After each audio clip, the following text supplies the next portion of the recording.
Hey gang, so I just went to a lecture at a church, and it was up near McGill University, and the speaker was Caroline Myss. And I remember reading all of her stuff years ago. I'm walking home now from the lecture and recording this, and really enjoying her writing, and even going to see her among many other people talking and speaking as teachers in Scotland, Findhorn, 2000, at the Angel Conference. So tonight I kind of went with a question mark. Why was I going there? And what was I supposed to extract? I got a VIP ticket, one of 70 people for a meet and greet, which turned out to be a question and answer at the front, like 3 rows of the pews of the church, which is kind of odd. And so of the 70 people in the room, probably 6 people asked questions, because of course when a question was asked, that launched Caroline Myss into a mini lecture.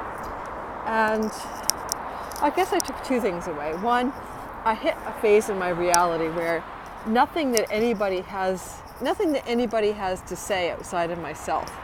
And when I say myself, I mean my access to the divine self, the true self, the voice of God, is going to be at all illuminating beyond perhaps sparking a new question that I may ask that voice of God within myself.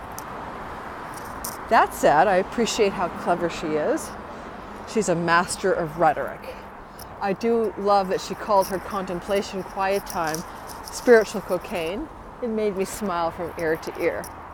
I also noticed how many questions that were coming at her were coming from a place of deference, reverence, adoration, or need. And that while she's not responsible for the tonal quality of the audience that she attracts, there is always a chance to take that question and turn it around and bring a person back to their own power.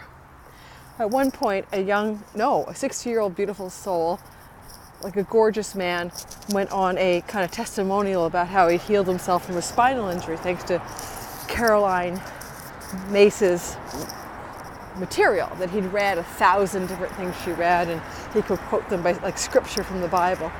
She did kind of mouth to him back as he was telling her this with the mic in his hand, no, it's not me, it's you. But if that was me, I would have stood up there with that mic in my hand and I would have boomed that message out to the whole audience. It would be like, no. I didn't do this. My words did not heal you. It's what Jesus said to everybody he healed. He said, your faith has healed you. He brought it back to them, to the healing out of his hands and into their own hands. So I respect her intellect.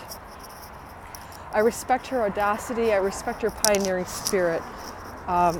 She's right about a lot of things. So the other thing I took away was how the atomic age, the second takeaway from tonight is this: the atomic age was the first time our ability to destroy outweighed our ability to create, and particularly to create a way to not destroy ourselves.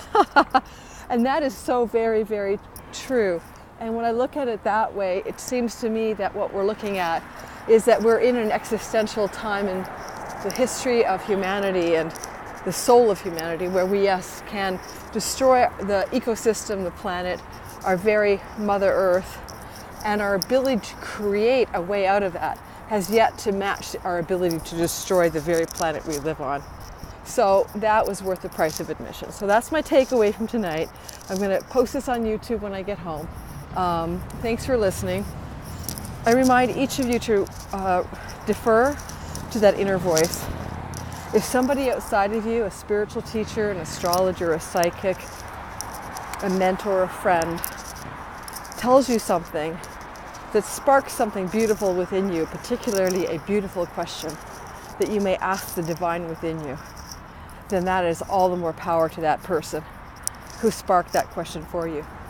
But look at every teacher and every astrologer and every psychic and everybody outside of you as with a question in your own heart and mind: what beautiful question may they spark in me, or have they sparked in me, that I can take home to my inner voice, the voice of God and the voice of my soul.